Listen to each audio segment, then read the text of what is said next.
tänulikkus. Diskuteerisin siin ühe kaaslasega ühe uue tuttavaga, ütleme siis niimoodi telefoni teel jalutuskäigul tänulikkus, et mille eest me tänulikud oleme. Ja teate, mis ma mõtlesin, et ma kõnnin siin metsas ja ma olen hullult tänulik sellest, et mul on 2 jalga, 2 kätt, mul on kõrvad, nina ja nii edasi. Ja et mul olen mina. Et elus on nii mõndagi. Me saame uusi kogemusi, on need head, halvad. Ja ega tegelikult ei ole head ja halba olemas, et see, kuidas me sellesse suhtume. Et siis, kui sa oled selles kurvas hetkes, kus kõik tundub nagu läheb kõik allamäge, nii nagu see poriloik siin. Lapsena mäletate, kuidas käisime trampimas porilõigus.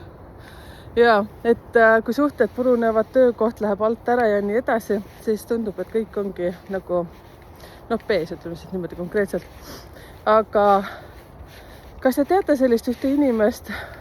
Pange kommentaaridesse, kui teil nüüd tuleb meelde see inimene ühesõnaga. Tal on ainult keha.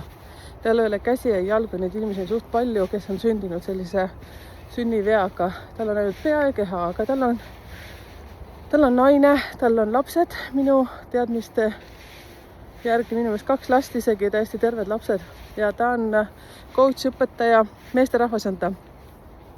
Üldse ei tule praegu nimi meelde, aga kes teab, pange kommentaaridesse, et tema on mulle nagu täiega eeskuju.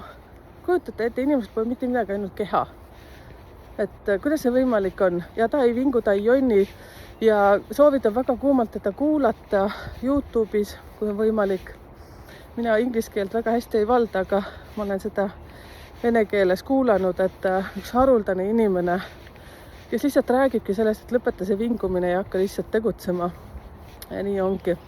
Ja kui palju me mõtleme välja mingid teatud hirme, mida tegelikult ei ole olemas. Ja see on just sellepärast, et me lihtsalt kardame, mida keegi teine arvab minust. Et las ta siis arvab, mina elan ju iseendaga selles suhtes, et eluterve egoist või kuidas see Kai Oja praegu teeb selliseid huvitavaid koolid, see mulle väga meeldib selles suhtes, et nii ongi, ma austan kõiki, kes tulevad kuidagi kuskilt metsast, külast ja räägivad asja. Okei, nüüd ma lähen väga emotsionaalseks, aga ma olen väga-väga tänulik selles suhtes oma vanematele, et ma olen olemas, et ma olen terve, et ma saan kõndida, mul on 2 jalga, 2 kätt, nina, millega tatti sisse liristada. Nüüd läks selle natuke näpust ära, aga no las ta läks. Okei, aga toredat päeva ja näeme ikka see minu numeroloogia kanalite numbrite keel. Tšau, tšau!